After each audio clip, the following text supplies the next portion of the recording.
TikToker ya. Bapak kembali aja sebagai penegak hukum, bukan sebagai penceramah. Masya Allah. Ini perlu saya sampaikan kepada teman TikToker yang mengkomentari ini. Bapak kembali aja sebagai penegak hukum, bukan penceramah. Sedikit kami menyampaikan bahwa tugas Polri ada dua. Yang pertama, menyerukan, menyampaikan pesan-pesan kebaikan. Jadi dakwah itu bukan tugas penceramah, tapi doa itu bukan tugas mereka, para kiai, para ulama, bukan. Tugas kita untuk mengajak orang ke jalan yang baik. Siapa saja boleh berdakwah. Berdakwah dengan dinasnya, berdakwah dengan pangkatnya, berdakwah dengan jabatannya, berdakwah dengan pesan kebaikannya. Jangan membiarkan sesuatu hal yang pantas kita ingatkan.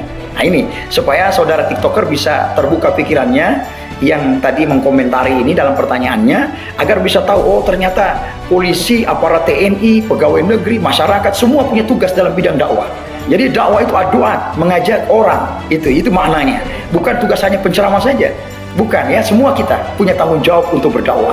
Apalagi saya adalah seorang mantan daripada alumni pondok pesantren. Ya, saya juga dari pesantren dulu, sehingga saya ustadz yang jadi polisi. Masya Allah ya, itu keberkahan. Jadi tugas kita berdakwah ini bukan nanti penceramah, bukan. Semua kita berdakwah. Jadi itu ya, tugas polisi itu tadi, menyerukan, menyampaikan, mengajak orang kepada jalan kebaikan, bahkan tidak segan-segan mencegah perbuatan keji dan kemungkaran. Kami aparat Polri menindak tegas ketika ada hal-hal yang dianggap tidak benar, tidak pantas. Maka ketika itu pantas kami tindaki, maka kami akan tindaki. Dijelaskan juga dalam Al-Quran, wal takun minkum ummatun yad'una ilal khair wa ya'muruna bil ma'ruf wa yanhauna 'anil munkar wa ulaika humul muflihun. Hendaknya ada dari segolongan kalian ini menyerukan, menyampaikan pesan-pesan kebaikan, bahkan tidak segan mencegah perbuatan keji dan kemungkaran, agar kalian menjadi orang-orang yang beruntung. Nah itu ya. Jadi sahabatku TikToker tadi yang tadi bertanya, kembali saja kepada aparat Polri, tidak usah lagi jadi penceramah. Nah itu keliru, salah ya. Anda yang salah di dalam pemaknaan yang mungkin belum paham. Nah, ini sudah saya buka bahwa tugas penceramah bukan tugas hanya para ustadz penceramah, bukan, tapi tugas kita semua dari jajaran masyarakat dimanapun kita. Tugas kita sebagai pendakwah adalah mengajak orang untuk mari loh, ini berbuat baik, jangan berbuat buruk. Bukankah ketika saudaraku juga ini yang tadi bertanya, ketika ada yang buruk Anda juga menegur, jangan begitu, itu tidak baik. Itu bagian doa, mengajak orang kepada kebaikan. Itu ya, semoga dipahami.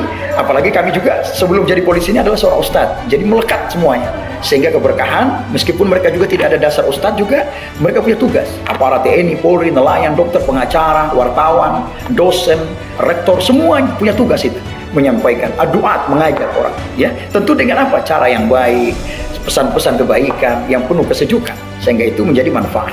Ya, tugas pendakwah bukan cuma tugas bagi para duat, ya, para pendakwa-pendakwa, para penceramah saja yang bisa tugas menyampaikan pesan kebaikan, tapi tugas kita semuanya, aparat Polri, TNI, berdakwah dengan dinas, berdakwah dengan jabatan, berdakwah dengan pakaianmu, sampaikan seruan kebaikan untuk bersama mencegah perbuatan keji dan kemungkaran. Ajak seruan-seruan dengan penuh seruan kebaikan. Ya, terima kasih banyak. Masya Allah.